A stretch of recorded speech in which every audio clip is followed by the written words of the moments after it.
And joining us now to talk about Russia's nuclear threat is Jon Wolfsthal, who was a special advisor to then Vice President Joe Biden on nuclear security and non-proliferation, now works to eliminate nuclear weapons. Jon, when people talk about Russia maybe using nuclear weapons, my mind as a layperson immediately goes to, global thermonuclear war, end of days scenario. But what are the real scenarios? And I can see, maybe that is one of them.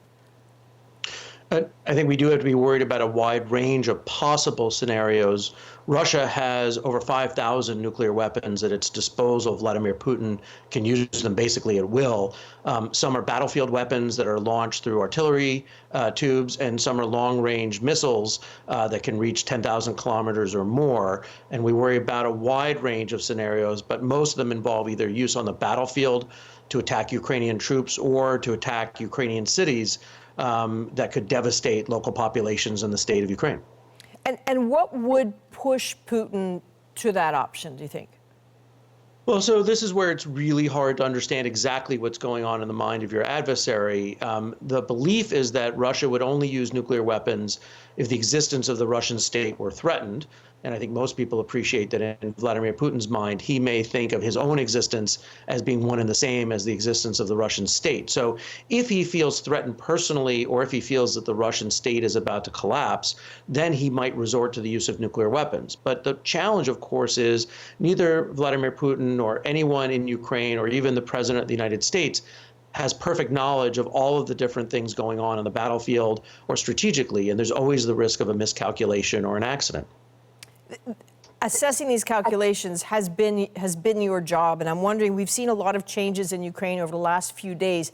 Is there any one of those changes in particular that alarms you the most in terms of what it may lead him to do? It's hard to speculate how Putin views the overall war going. He seems relatively safe and secure in Moscow. If anything, I've been struck by the certain things we haven't seen. Neither Zelensky nor President Biden has escalated to the point of attacking Russian territory proper. We haven't seen bombings in Moscow. We haven't seen an attempt to exact retribution for the indiscriminate missile attack. So I think, in fact, the West and Ukraine have been relatively restrained.